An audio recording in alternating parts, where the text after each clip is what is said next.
Olá, boa tarde. Boa tarde. A Secretaria de Saúde do Paraná descartou o caso de um homem suspeito de ter contraído o coronavírus. Outros 2 casos são acompanhados pelo Ministério da Saúde. A gente explica o que se sabe até agora sobre esse vírus e o cuidado para não cair nas informações falsas que já circulam por aí nas redes sociais e nos aplicativos de mensagem. Novas pancadas de chuva deixam rastro de destruição em Belo Horizonte. A força da água arrastou carros na cidade. 53 pessoas já morreram por causa de deslizamentos em Minas Gerais. Começaram hoje as inscrições para o ProUni e as matrículas dos aprovados do SISU, depois que o governo conseguiu a autorização da Justiça. No estúdio, um alerta para a sua segurança. Um novo golpe está na praça. Criminosos clonam o WhatsApp da vítima para enganar os seus conhecidos e conseguir dinheiro. Um especialista explica como se proteger. Nas notícias internacionais, o terremoto que atingiu o Caribe, Cuba, Nicarágua e a Flórida, nos Estados Unidos, foram sacudidos pelo tremor que atingiu 7,7 na escala Richter. O alerta de tsunami foi descartado. E a invenção de uma estudante gaúcha que gera energia a partir da umidade do ar. JC1 Cultura de Informação começa agora.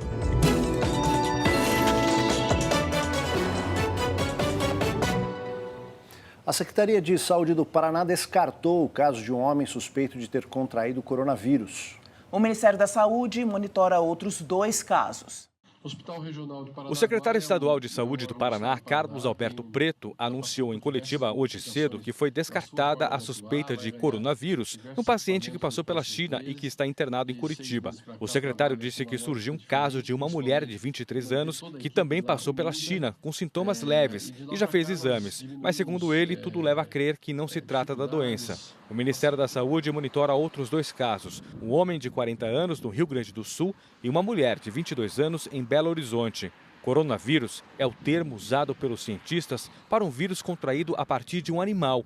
Outros casos desse tipo foram a gripe H1N1, chamada de suína, e a SARS, a síndrome respiratória severa. Este novo coronavírus é mais grave que o H1N1, mas a conta entre infectados e vítimas mostra que a sua letalidade é menor que a da SARS. O problema é que ele se espalha rápido e contagia antes dos sintomas aparecerem. Os principais são febre, tosse e dificuldades para respirar. A transmissão é pelo ar ou contato com secreções contaminadas, como saliva e espirro, e também através de contato pessoal próximo, como um simples aperto de mão. Segundo esta infectologista, os casos de coronavírus confirmados até agora têm as mesmas características de outras viroses. A gente está vendo, aparentemente, uma elevada transmissão. População que nunca teve contato com esse novo vírus entra em contato e faz um quadro semelhante a um resfriado ou uma gripe. E, aparentemente, também em torno de 20% são casos mais graves, de doença respiratória grave, algo que a gente está acostumado a ver também com outras viroses. Por ser um vírus novo, não existem medicamentos ou vacina para o coronavírus, mas os sintomas podem ser tratados. No Brasil, fake news já circulam pelas redes sociais. Nesta mensagem divulgada em grupos no WhatsApp, há orientações falsas atribuídas a médicos que recomendariam o consumo de fígado bovino e erva doce. Tudo mentira. Antes de repassar, cheque com seu médico ou os sites oficiais, como o do Ministério da Saúde. Nos aeroportos de São Paulo, administrados pela Infraero, o aviso sonoro alertando sobre o coronavírus é feito de hora em hora. A Anvisa informa: se você tiver febre, tosse ou dificuldade para respirar, dentro de um período de até 14 dias após a viagem para a China, você deve procurar uma unidade de saúde mais próxima e informar a respeito da viagem. O viajante formado, ele vai procurar o serviço em tempo oportuno, ele vai reportar a viagem e vai facilitar, então, qualquer resposta que tenha ou até contato, estabelecimento de medidas mais adequadas e oportunas. Aqui no Aeroporto Internacional de São Paulo, em Guarulhos, onde chegam os voos da China, agentes da Anvisa monitoram os passageiros que embarcaram lá. Se algum apresentar sintomas da doença, é impedido de desembarcar. A mesma ação acontece nos portos de todo o país. O Ministério da Saúde orienta que viagens para a China só devem ser feitas em casos urgentes. A médica ressalta: o momento é de alerta, mas nada de pânico. A população tem que entender que nós estamos acostumados a lidar com doença viral que não tem tratamento e que às vezes é mais grave. Dengue, outras viroses respiratórias, pacientes com influenza que perderam a chance de tomar o antiviral nos primeiros momentos e que chegam grave no hospital. E nós estamos acostumados a dar esse tratamento de suporte. Então, esse treinamento já é conhecido pelos médicos. Então, não há motivo para pânico. Nós fizemos contato hoje com uma chinesa que mora aqui no Brasil e está de férias em Taiwan. Ela mandou um vídeo para a gente contando um pouco sobre o que tem visto por lá nos últimos dias. Hoje é dia 29 de janeiro de 2020. Estou aqui em Taiwan e hoje é o último dia de feriado prolongado do Ano Novo. Então, aqui em Taiwan já tem 8 casos confirmados de coronavírus e 227 casos estão sendo investigados. E as pessoas estão isoladas no hospital para fazer monitoramento, tratamento e os exames. E o governo fala para a gente sempre usa máscara para sair, a máscara, e sempre lavar as mãos com sabão. E prestar atenção com sua temperatura corporal. E não precisa ficar em pânico, tem uma vida normal. E se tiver algum sintoma, como febre, tosse ou com dificuldade de respirar, vai para o hospital, procura médico. Então, boa sorte para todos e para nós também. Tchau. Pois é. Olha, a Rússia e a China já trabalham na criação de uma vacina contra o coronavírus, que já deixou mais de 130 mortos e tem quase 6 mil casos confirmados. O governo chinês afirmou hoje que entregou à Rússia o genoma do coronavírus para o desenvolvimento conjunto de uma vacina. O presidente chinês Xi Jinping afirma que conter o vírus continua sendo uma tarefa difícil e complexa. Até agora já foram registrados 132 mortos, além de 5.974 infectados em todo o mundo. Em Xangai, o diretor da Comissão de Saúde anunciou que subiram para 96 os casos na cidade e centenas de habitantes lotam supermercados para comprar frutas, ovos e vegetais, com a ameaça de escassez de alimentos. Também fazem longas filas nas farmácias para comprar máscaras de proteção que já têm seus preços inflacionados. Em Wuhan, onde surgiu o vírus, as obras para a construção de 2 hospitais para tratar as vítimas estão em ritmo acelerado dia e noite. Apesar da Organização Mundial de Saúde afirmar que confia na capacidade chinesa para conter o coronavírus, várias empresas aéreas, como a britânica British Airways, estão cancelando voos para a China e vários países retiraram seus cidadãos de Wuhan. Um voo com diplomatas e civis dos Estados Unidos chegou à cidade de Anchorage, no Alasca, onde todos passaram por novos exames para detectar o vírus antes de seguirem para a Califórnia. Outro avião do Japão, com cerca de 200 pessoas a bordo, chegou a Tóquio hoje. 4 passageiros com febre foram levados para um hospital e mais voos estão planejados. Além da pesquisa por uma vacina com a Rússia, médicos de um hospital chinês conseguiram sucesso no tratamento de alguns pacientes que saíram do estado crítico. Na Escola de Medicina em Seattle, nos Estados Unidos, virologistas estão trabalhando na criação de um teste diagnóstico para identificar variações do vírus no caso de uma epidemia. E na Austrália, cientistas conseguiram criar em laboratório uma versão do coronavírus, a primeira a ser criada fora da China, no que pode ser um grande passo para conter e lutar contra a doença. Acho que o fundamental é se manter informado e nada de pânico, né? Sim, tomar cuidado. Pois é, olha, você pode participar do programa aqui com perguntas, comentários, é só utilizar a hashtag JC1. E além disso, você pode nos acompanhar pelas redes sociais. O nosso Instagram é o @jornalismo_tv_cultura, o nosso Twitter é o @jornal_cultura e nós também estamos ao vivo pelo YouTube, pela página Jornalismo TV Cultura. Hoje é o Dia Nacional da Visibilidade Trans. O governo paulista e a Prefeitura de São Paulo realizam o Dia da Cidadania Trans, com diversos serviços gratuitos. A repórter Adriana Cimino tem as informações. Boa tarde, Adriana. Depois da atividade você pode fazer. Como eu estava falando para você... Oi, Aldo, uma boa tarde a você, boa tarde a todos. Os serviços aqui são variados, eles são desde os voltados à saúde, com avaliação odontológica, vacinação e também teste rápido para HIV e sífilis, até emissão de documentos e também oferta de 600 vagas de trabalho tudo para o público trans. Vou conversar agora com Marcelo Galego, que é coordenador estadual de políticas para a diversidade sexual. Marcelo, qual que é a importância de ter hoje todos esses serviços reunidos aqui? Boa tarde. Olá, uma boa tarde. Isso aqui é um grande show da cidadania, um show da cidadania para as pessoas transexuais e para as travestis. Aqui nós temos desde as políticas da empregabilidade trans, saúde preventiva para essa população, saúde bucal, empreendedorismo, conversarias, nós temos recebimento de denúncias, emissão de documentos. Então é um grande show da cidadania para a população trans. Tão vulnerável, né?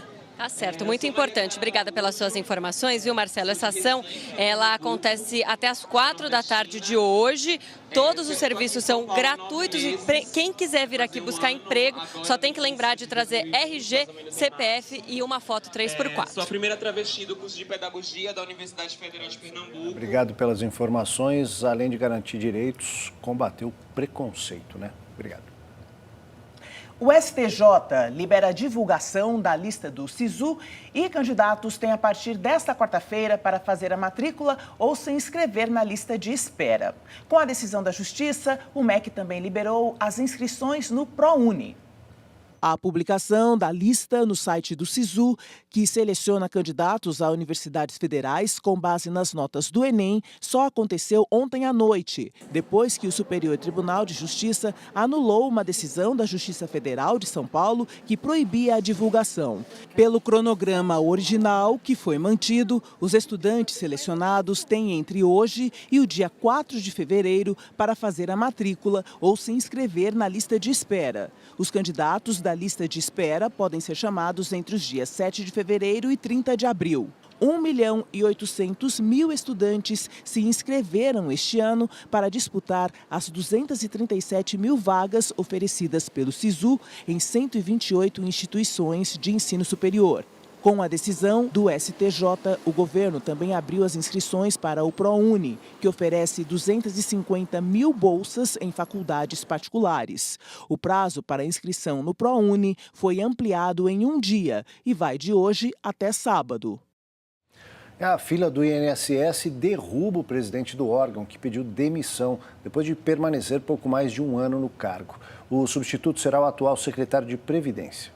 Durante a gestão do presidente demitido, Renato Rodrigues Vieira, o INSS acumulou uma fila de 2 milhões de pedidos de benefícios represados. Renato Vieira será substituído pelo atual secretário da Previdência, Leonardo Rolim. Ao anunciar a saída do presidente do INSS, o secretário especial de Previdência e Trabalho do Ministério da Economia, Rogério Marinho, disse que ele pediu demissão. Marinho também afirmou que uma força-tarefa com participação de funcionários aposentados do INSS e militares da reserva deverá começar a trabalhar em abril e que o problema da fila de pedidos do INSS só deverá estar resolvido em outubro. O presidente do BNDES, Gustavo Montezano, disse hoje que a auditoria sobre a suposta caixa preta da instituição em governos passados mirou empréstimos de 21 bilhões de reais ao grupo JIF, controlador da JBS. Pois é, Joyce, porque você lembra, né? Ao voltar da viagem à Índia, o presidente Jair Bolsonaro usou a expressão "tem coisa esquisita" para se referir a essa auditoria que custou 48 milhões de reais e aparentemente não encontrou irregularidades. Em entrevista coletiva nesta manhã, o presidente do BNDES, Gustavo Montezano, disse que a auditoria foi contratada em 2017 e que, ao assumir a presidência do BNDES, 90% já estavam concluídos, cabendo a ele pagar a última parcela de 2 milhões de reais. Em Brasília, já se especula sobre a permanência do atual presidente no cargo. Montezano assumiu no lugar de Joaquim Levy e recebeu a missão de abrir o que Bolsonaro, durante a campanha eleitoral, chamou de caixa preta do banco, que seriam supostas irregularidades em empréstimos concedidos pela instituição durante governos do PT. Outra informação sobre o governo, a atriz Regina Duarte deve se encontrar hoje à tarde com o presidente Jair Bolsonaro. A indicação dela para a Secretaria da Cultura é dada como certa em Brasília e pode ser anunciada ainda hoje. São Paulo testa um equipamento para mapear as árvores de toda a cidade. É um scanner. Ele vai ajudar os técnicos da prefeitura a saber se é preciso poda e até o corte total da árvore. O scanner é acoplado a um veículo que, enquanto circula pelas vias, irradia cerca de 1 milhão de pontos por segundo e obtém uma imagem 3D. A ferramenta vai avaliar a necessidade de poda ou remoção de árvores. O último levantamento feito há muito tempo atrás, de 651 mil árvores na cidade de São Paulo. E a gente precisa estar isso atualizando muito para a prefeitura, e isso é extremamente importante para o planejamento. Para você fazer um planejamento de manejo de árvores, do que vai ser podado, do que vai ser suprimido, a gente precisa ter esta informação muito atualizada. O projeto piloto será implementado ao longo dos 2 quilômetros da rua Ribeiro Lacerda, no bairro do Ipiranga, zona sul de São Paulo. O resultado será entregue em 60 dias. Se bem avaliado, pode ser expandido para a cidade inteira. A inspiração para esse serviço foi o mapeamento de viadutos e pontes já realizado na capital paulista. Essa tecnologia vai auxiliar no cadastramento das árvores da cidade, obtendo medidas como o diâmetro do tronco, altura e inclinação. Hoje, esse serviço é feito manualmente pelos técnicos da prefeitura.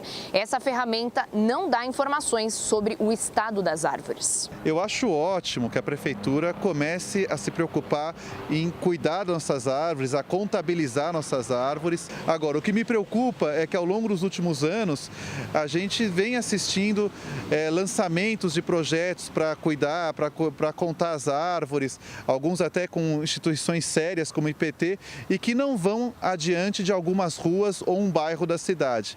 A gente sabe que a gente tem uma arborização inteira de uma metrópole para entender, cuidar, para que ela possa realmente fornecer serviços ambientais eficientes e saúde aos cidadãos.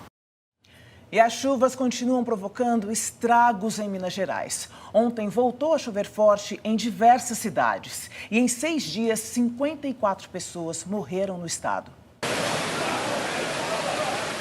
Segundo a meteorologia, em 3 horas choveu na região metropolitana de Belo Horizonte mais de 175 milímetros. No mês de janeiro, já choveu mais da metade da média esperada para o ano inteiro.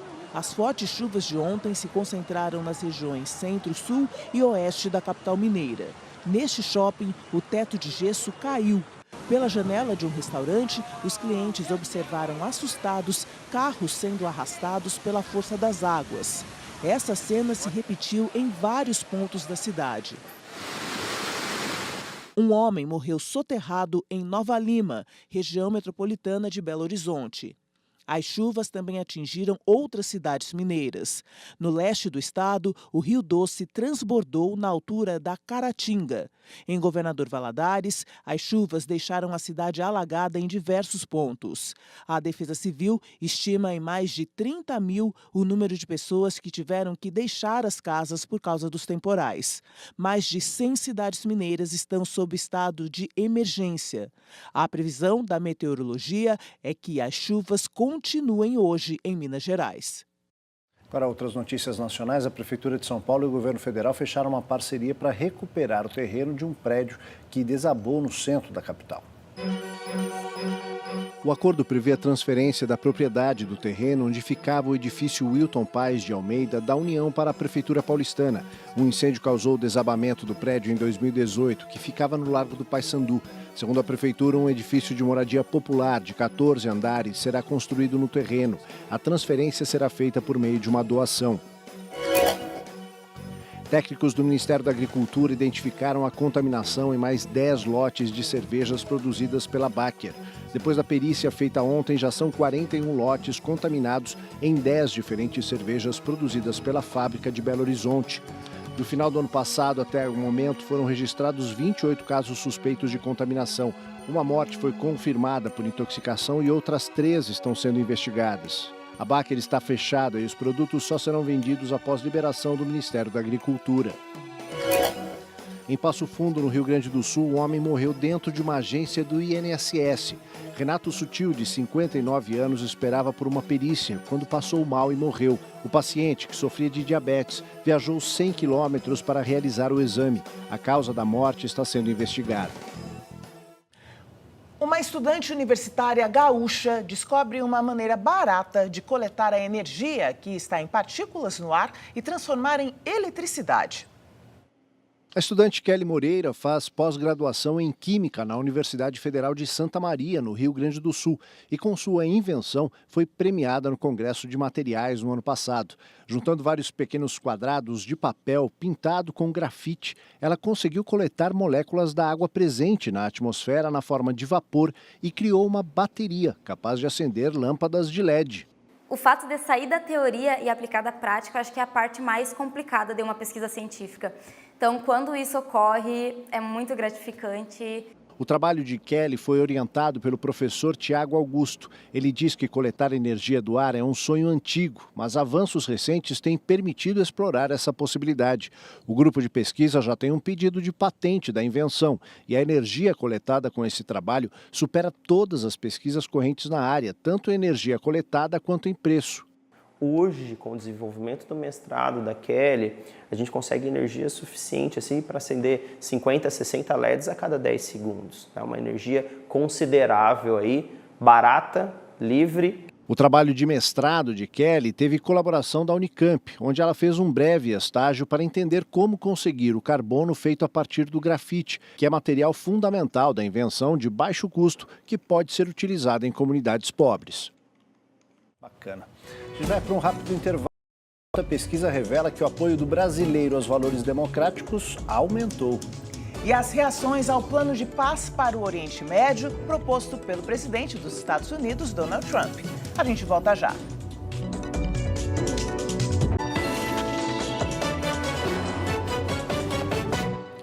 A gente volta com as notícias internacionais. A reação ao plano de paz para Israel e Palestina apresentado por Donald Trump e o terremoto que atingiu o Caribe.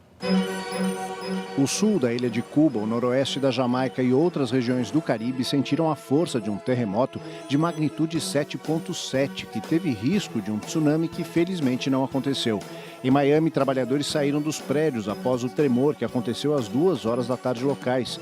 Houve alerta de tsunami em Belize, Cuba, Honduras, Ilhas Caimã e no México. O epicentro do tremor foi a 10 quilômetros de profundidade e a uma distância de 180 quilômetros da costa da Jamaica. A Justiça do Peru decretou a prisão preventiva por 15 meses da líder da oposição, Keiko Fujimori, acusada de liderar um esquema de corrupção com a empreiteira brasileira Odebrecht. O juiz afirmou que há risco dela obstruir a justiça e fugir do país. Enquanto era presa, a filha do ex-presidente Alberto Fujimori alegou perseguição e prometeu acabar com o silêncio. Ela já tinha passado 13 meses na prisão, acusada de interferir nas investigações da promotoria sobre o escândalo Odebrecht, quando diretores da construtora confessaram ter distribuído ilegalmente milhões de dólares para políticos peruanos, incluindo 4 ex-presidentes. Keiko nega as acusações da justiça peruana, mas se for condenada, pode receber uma pena de 10 a 16 anos de prisão.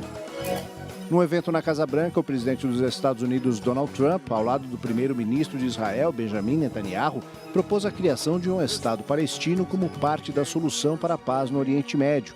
Mas o plano foi criticado por palestinos pela imposição de condições rígidas e porque inclui um congelamento de 4 anos em atividades ligadas a novos assentamentos.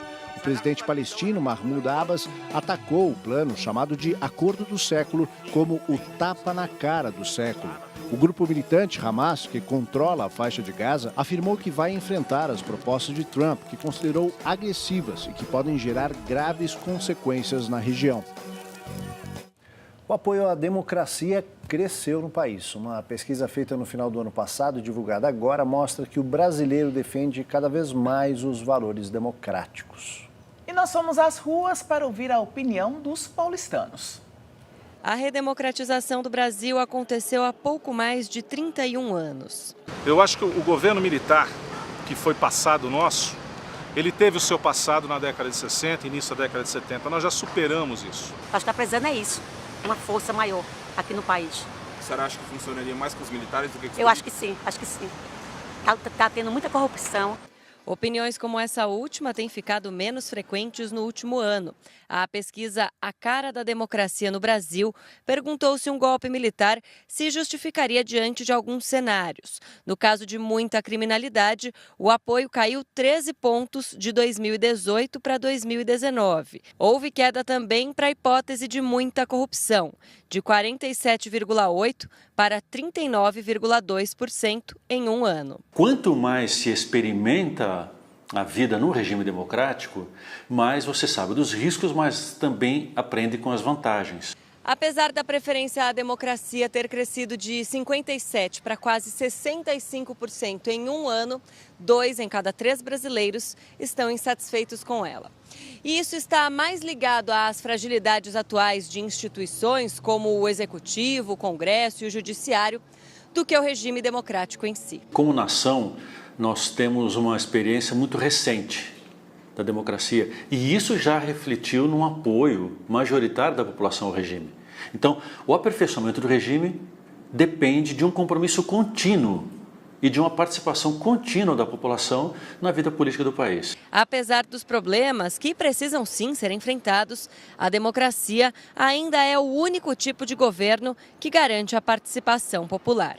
Se a democracia eventualmente precisa de algum aperfeiçoamento, como sempre precisa, é interessante que se faça por meio das regras da própria democracia. Milhares de brasileiros atravessam a fronteira em busca de um diploma de medicina. A reportagem é da parceria do Estadão com a TV Cultura.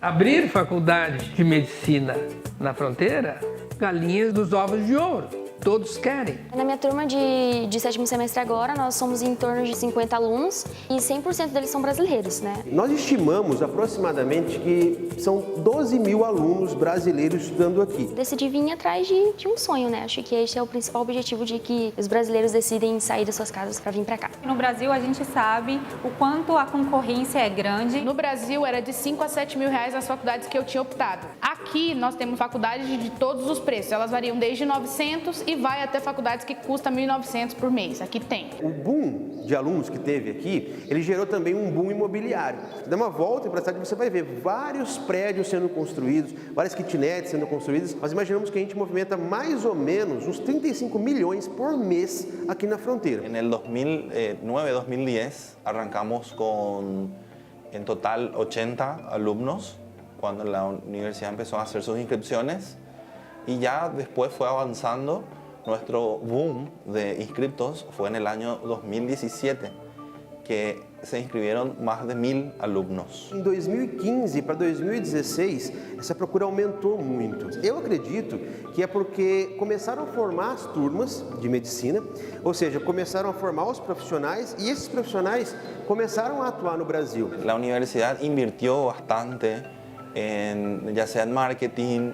También aquí en la universidad tenemos captadores, ya tienen un compromiso de traer por lo mínimo 20 alumnos, mínimo. O aluno ele recebe uma ajuda de custo quando ele divulga a instituição também. Ultimamente, como que o pessoal faz? Eles criam um canal no YouTube e divulgam a instituição. O ensino tem muito a desejar, sim. Mas eu já havia solicitado à Secretaria de Estado também que se formasse em Brasília uma pequena missão do Ministério da Saúde e do MEC, para que visitássemos as universidades, fossem averiguar in loco como funcionam as universidades. No Brasil, os estudantes brasileiros, eles têm lá a oportunidade de ir para o postinho, ir para o ponto médico, só ele e a turma, por exemplo, com 5 alunos. Aqui, devido a esse grande número de pessoas que vêm para cá e por ser uma cidade pequena, por ser uma cidade mais simples, a gente não tem tanto acesso a muitas coisas. A gente não tem uma salinha só para a gente poder atender, poder praticar. As universidades, em geral, elas têm as suas falhas, né? Eu vim de uma faculdade que os laboratórios eram muito acessíveis, então quem nunca foi em uma faculdade grande, vai falar, não, tá tudo ótimo. Mas como eu tenho esse ponto de referência, aí fica um pouco a desejar. No primeiro ano, quando eu entrei, às vezes eles cancelavam a aula das práticas, porque não tinha corpo, não tinha aparelho, não tinha para a gente olhar as lâminas. Hoje não, hoje já está bem mais tranquilo, eles já adquirem corpos, eles já têm essa preocupação da prática com os alunos. Que qualquer faculdade, para poder funcionar, tem que ser primeiro habilitada, porque está em condições de funcionar. Tem faculdades que habilitaram o funcionamento, trazendo alunos de outras faculdades do 1º ao 5º ano. Então, como eles vão certificar a qualidade desses alunos, não sei. Como eles vão certificar que esse aluno aprovou a matéria lá e se não aprovou, como eles fizeram para aprovar esse aluno em 4 ou 5 matérias em um ano só? Eu chamo novamente a atenção do Ministério da Educação, do Ministério da Saúde. Quem está em jogo não é o médico, é o paciente. E daqui a pouco aqui no JC1, como se proteger dos golpes tão frequentes pela internet. E no estúdio, um especialista em cibersegurança traz informações para nos afastar das novas armadilhas. A gente volta já já.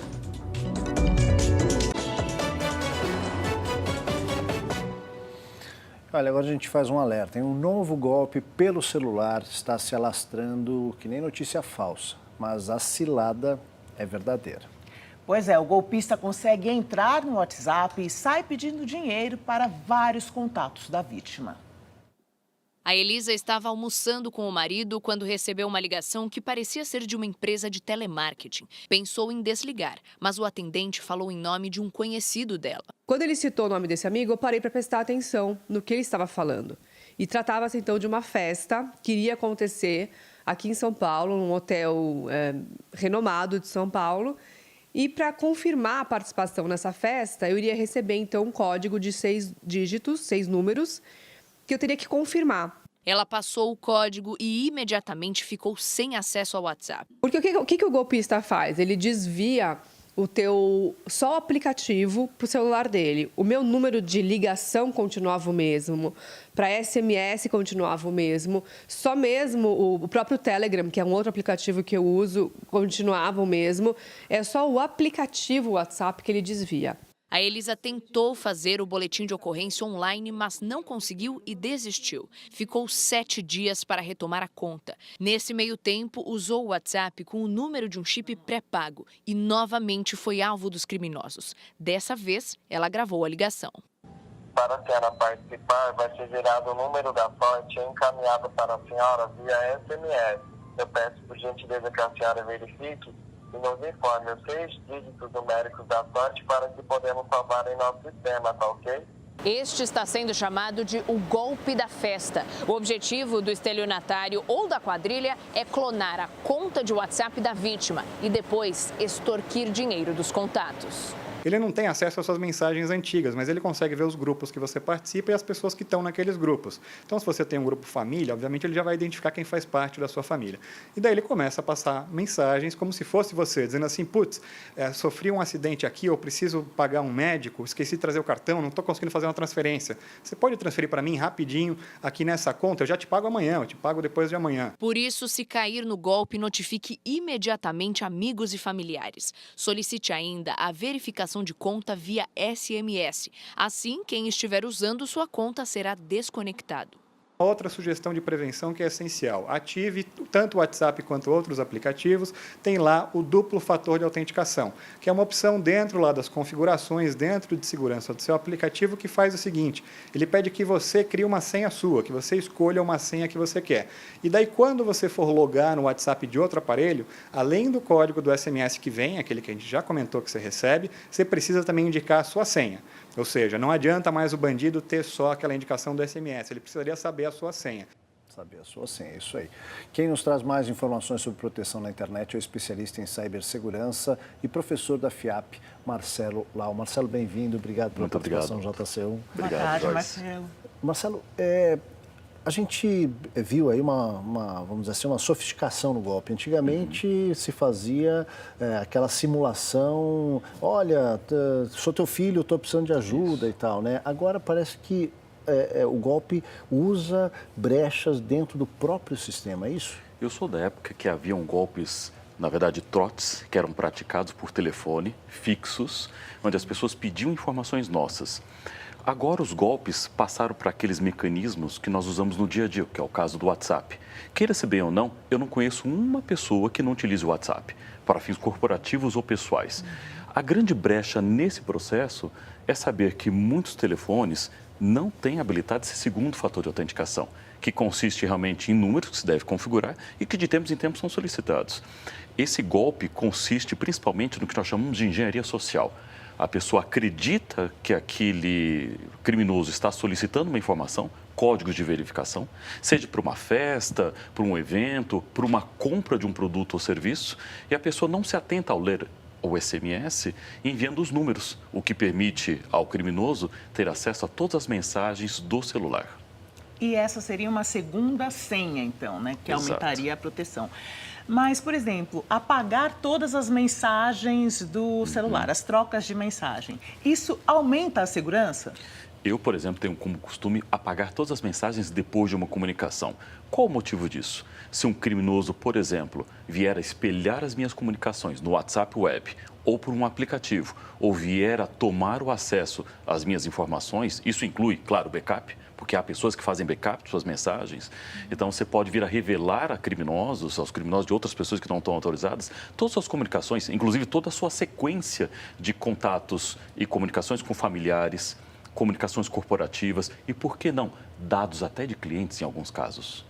Agora, Marcelo, as pessoas acabam utilizando também esses arquivos de conversa, né, como um registro dessas conversas, né? Então, quando você apaga, você acaba perdendo isso, né? Sim. Tem alternativa? Existe uma possibilidade de encaminhar o conteúdo do WhatsApp das conversas para outro meio, por exemplo, um correio eletrônico. Numa situação como essa, você não perderia todo o conteúdo de mensagens. Mas também devemos estar cientes que no momento que as pessoas apagam as mensagens, alguns anexos ficam. Entre eles, fotos, vídeos e até áudios. Então, este conteúdo é mantido no celular, independente da eliminação das mensagens. E o aconselhamento de se fazer um boletim de ocorrências, no caso, perdi a minha conta no WhatsApp, ele se mantém? Se mantém como válido, sim. Procure a delegacia especializada se ela tiver no seu município. Aqui em São Paulo, nós temos a 4ª DIG, na ZACNAC, no DEIC, que permite as pessoas realmente procurarem formalizar o boletim de ocorrência. Infelizmente, não existem delegacias especializadas no Brasil como um todo, mas é importante ser formalizado. E devemos nos lembrar que a Secretaria de Segurança Pública em vários estados permite também o registro de boletim de ocorrência através da internet.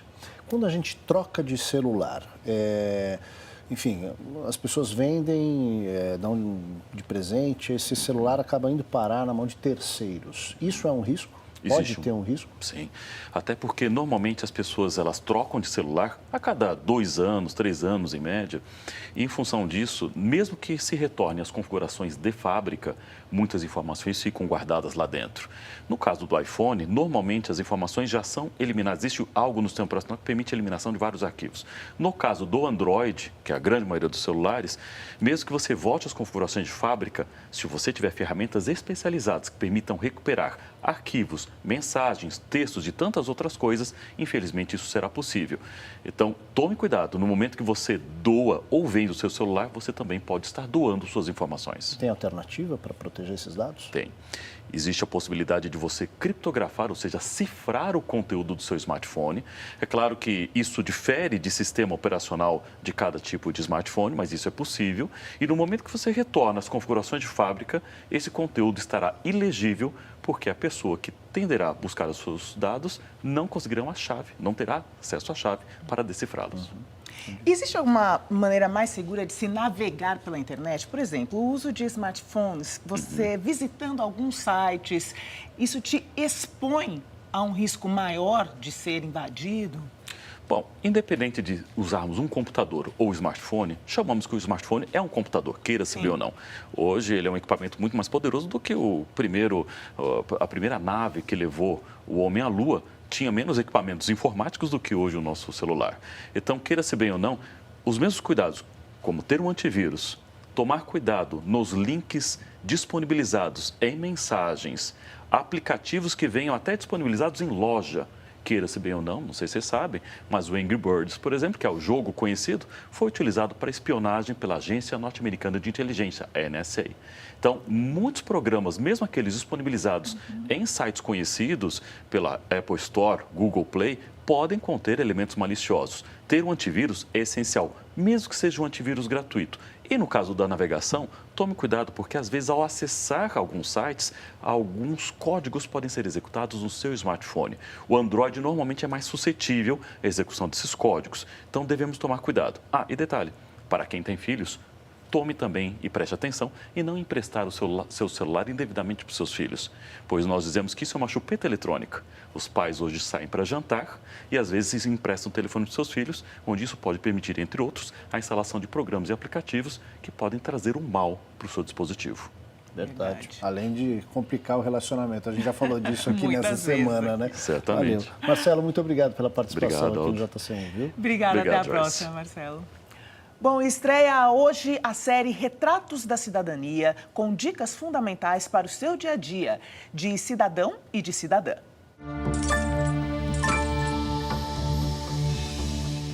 Boa noite. O programa é uma parceria da TV Cultura com o Ministério Público de São Paulo e mostra a união da sociedade e do poder público para conquistar e garantir direitos básicos. A série de 10 episódios trata de diversos assuntos relacionados à sociedade. Na primeira semana, o tema é o projeto Mediação para Idosos. O programa recebe como convidados os promotores responsáveis pelo trabalho, Ayrton Alves e Mônica Loder.